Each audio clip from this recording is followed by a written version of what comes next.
Next on Made in Virginia, we go to Richmond to visit Ukrop's Homestyle Foods and see how their iconic White House rolls and rainbow cookies are made. Then, we will head just south of Charlottesville to Lovingston, Virginia with Trager Brothers Coffee to learn all about the coffee roasting process. Production funding for Made in Virginia is made possible in part by the Virginia Foundation for Public Media, supporting public media initiatives throughout Virginia, and by at Atlantic Union Bank, we believe that Made in Virginia means something special, something unique. After all, Virginia is where tradition meets technology, where hard work combines with innovation, where artisans, entrepreneurs, small businesses, and corporations take business to the next level. We're there every step of the way as champions of Virginia businesses and as a proud supporter of Made in Virginia and Virginia Public Broadcasting.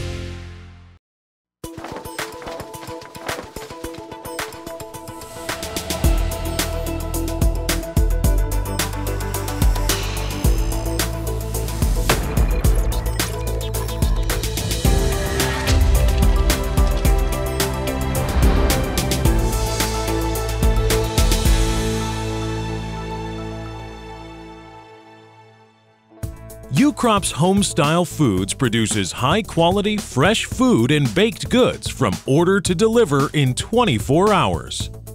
I think when people think about Ukrops, they think about the grocery stores, the retail food stores that we operated for 73 years. And I think they think about the customer experience that they had in those stores.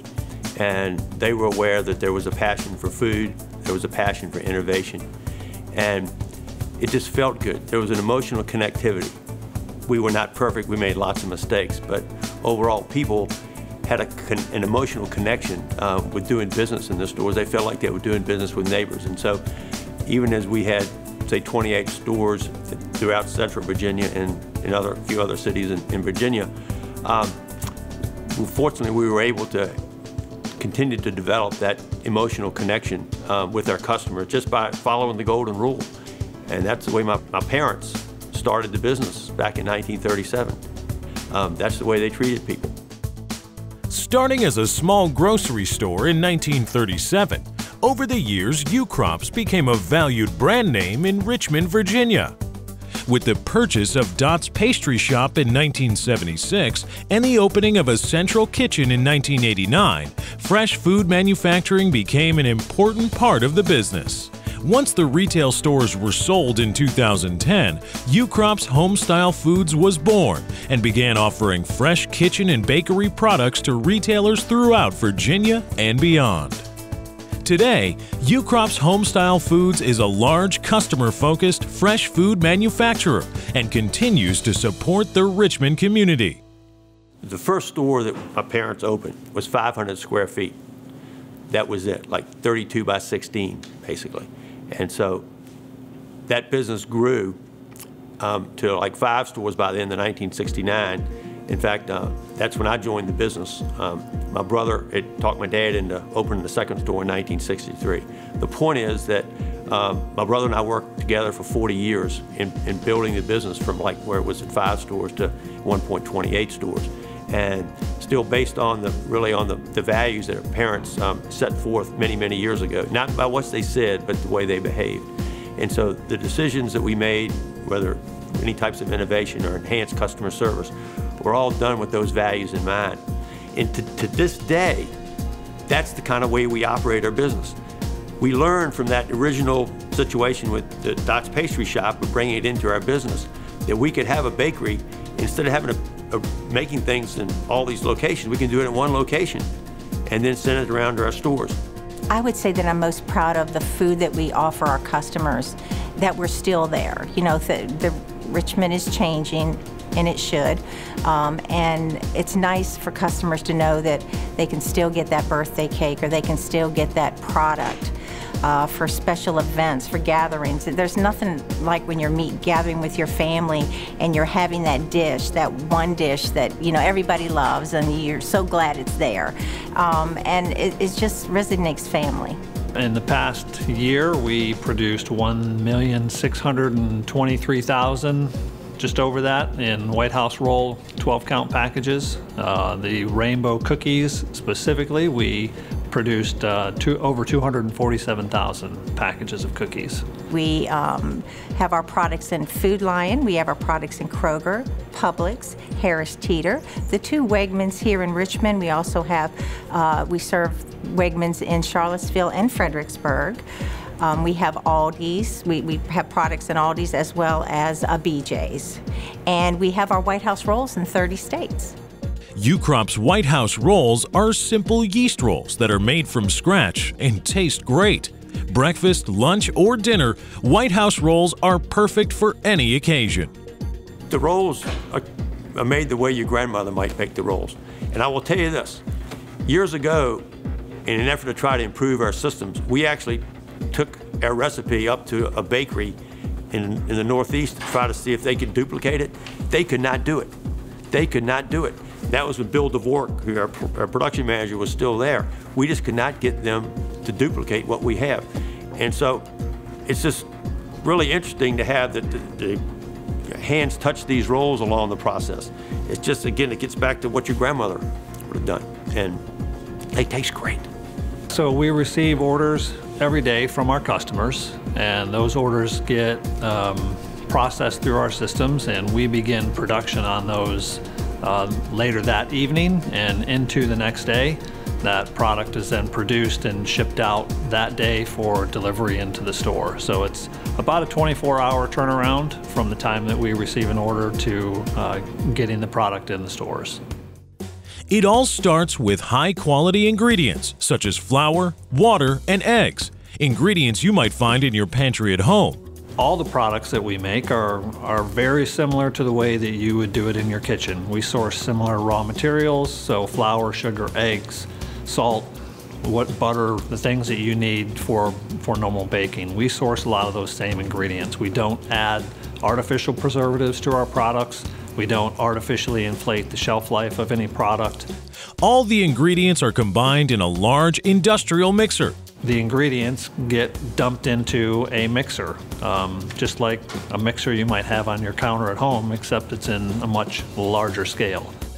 Once the mixing is complete, the dough is divided and proofed. One mix of White House rolls will yield 385 dozen rolls. The dough balls are then stamped to create their unique shape. Then they are placed by hand on sheet pans, stacked on racks, and put into the proof box, where the dough continues to rise. Like you would do at home, you cover dough to let it rise. The rolls that are on the pans in the proof box are allowed to rise. From there, they go to our tunnel oven, and they get baked through the tunnel oven. After the oven, the rolls are cooled down on a conveyor system, which takes them to be packaged. The rolls are placed in a tray, put in a bag, sealed with a quick lock, dated, packaged into a case, and shipped to the retailer. So the fresh rolls that go out, like I said, are direct store delivery. Fresh rolls every day to the local stores here in Richmond. Just given our proximity, it's a differentiator that we can have here in the local community. Frozen rolls get case packed and then go through a normal warehouse distribution process. We ship White House rolls into a central distribution center, a warehouse in Indiana, and from there it goes out to 30 different states across the U.S. Rainbow cookies are a fresh, tri-colored, bite-sized cookie with a long history of popularity in the Richmond area. I do remember, as a shopper in the stores, being able to go and get that rainbow cookie from the bakery counter for my kids, and just the enjoyment that our kids had, the delight on their face. They start by making 3 colors of cookie dough. Rainbow cookies are a similar process. We take the raw ingredients and make cookie dough. We make 3 different colors of cookie dough, and that's in a ratio that is to our recipe to produce that unique cookie color combination, the red, yellow, green. All the dough is put into a machine that cuts the cookie. The cookies are placed on a pan. The pans are placed on racks.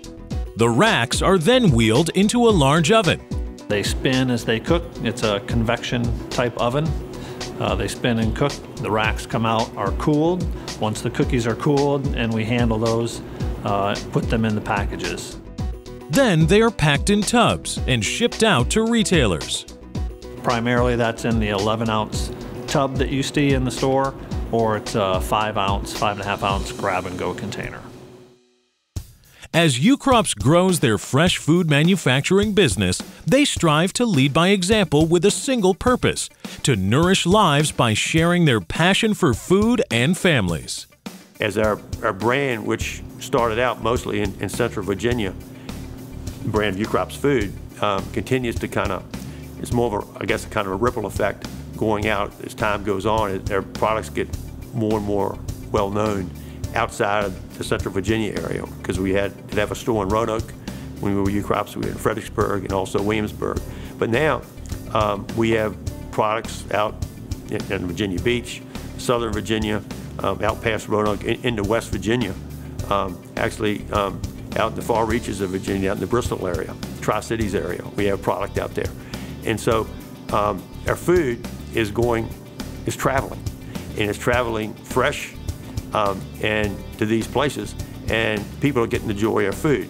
And so as a Virginian, it makes me feel good that in a way, we're kind of helping Virginia as we help serve the many customers that we have throughout the state.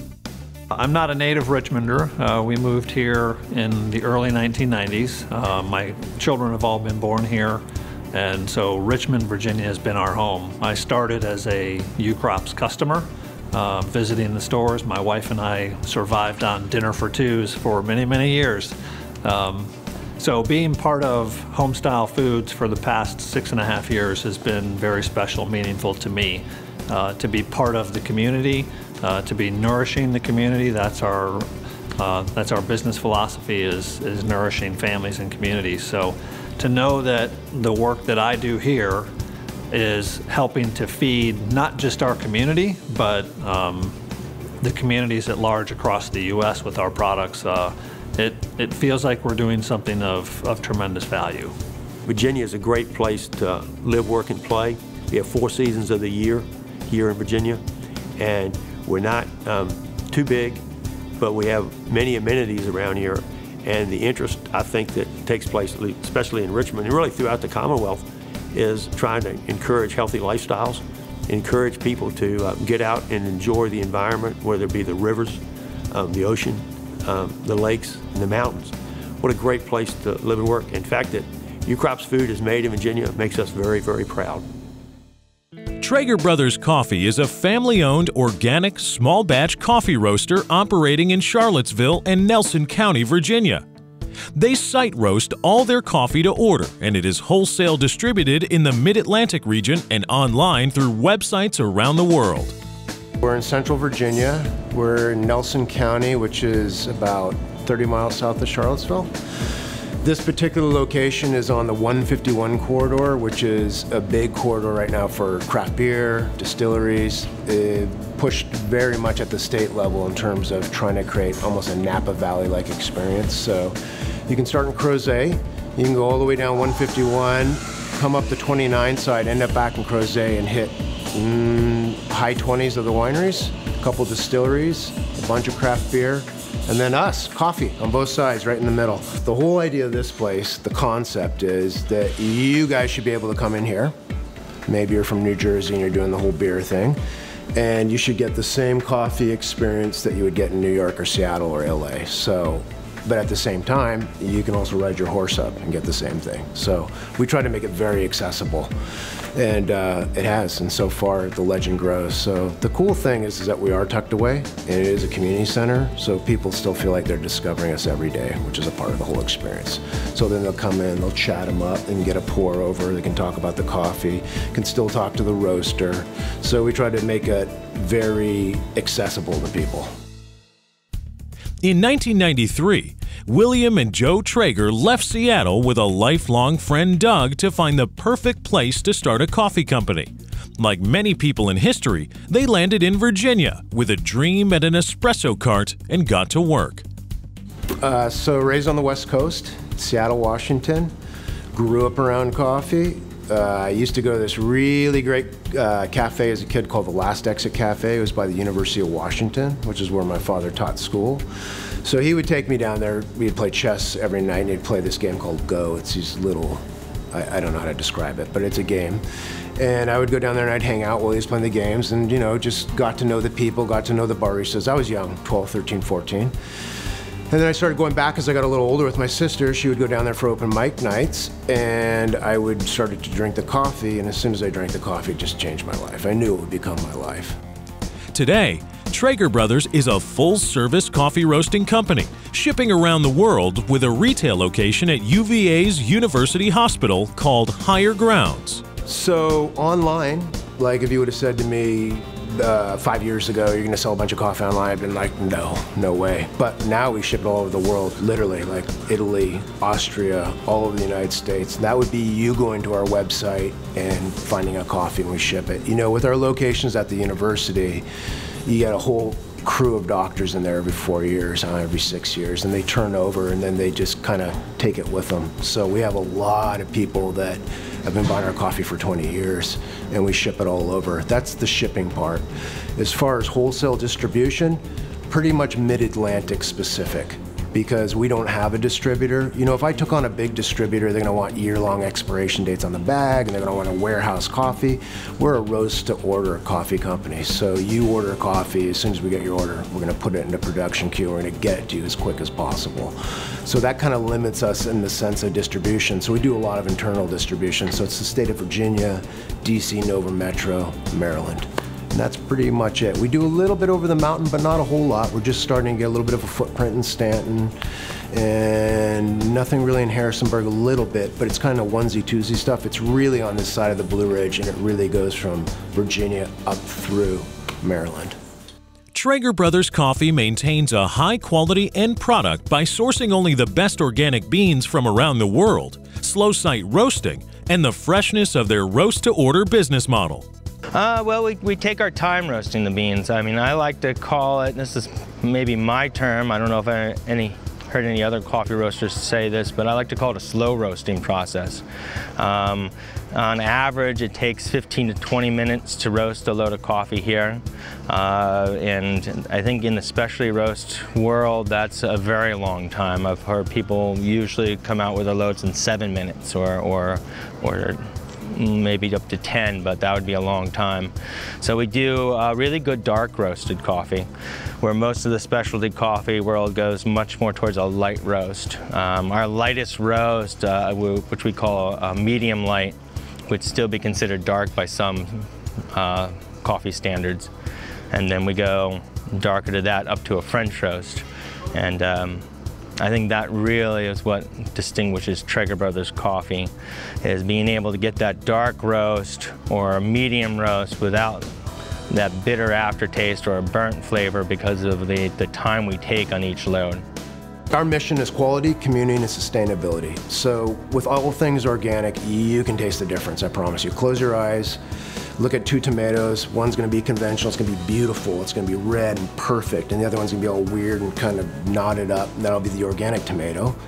And you probably will go for the conventional because it looks so good, but if you close your eyes and taste them, the organic tomato, I promise you, is gonna taste like a tomato, like what you remembered as a kid before it becomes some massive processed crop.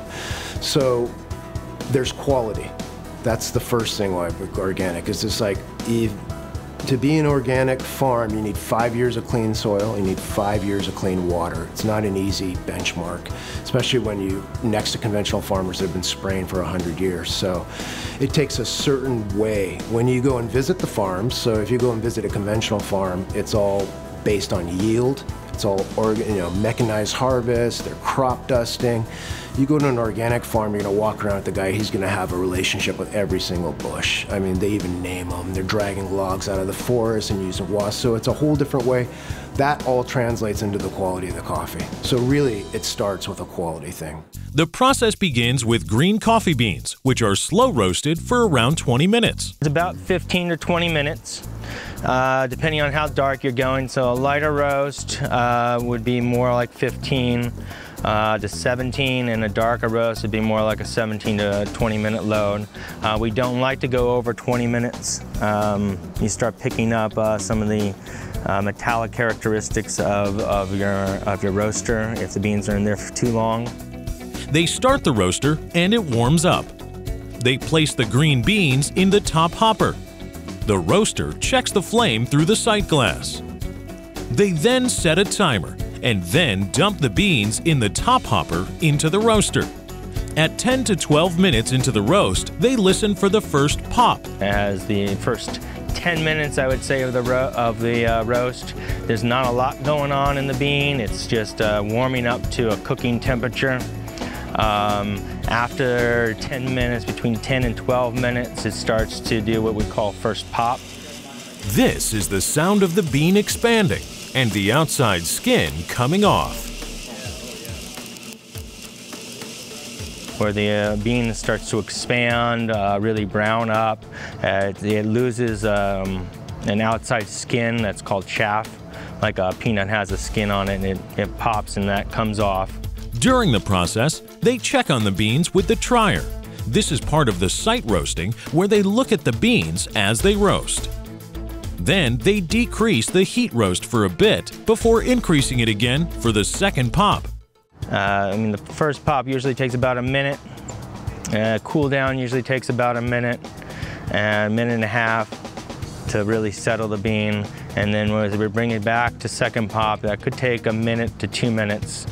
And then the coffee goes again into a second expansion, rapid expansion, starts to crackle, and that's where you really can either make or break your load. The first pop has a lot to do with your finished product, but you've got plenty of time to recover from slight mistakes or variations. And that last pop, if you don't have that and get that time right, and the coffee changes within 10 seconds from being right where you want it to being a burnt road or too dark. So you really have to be on the ball there. The roasted coffee beans are emptied out of the roaster into a cooling tray. And then drops in the tray where it will cool down. And we're really trying to, at that point, cool down the coffee as quickly as possible so that it stops cooking. Some blending of beans happens once the beans have cooled, where different beans are mixed together. Finished beans are put in large buckets. They are then weighted, bagged, labeled, packaged, and shipped out.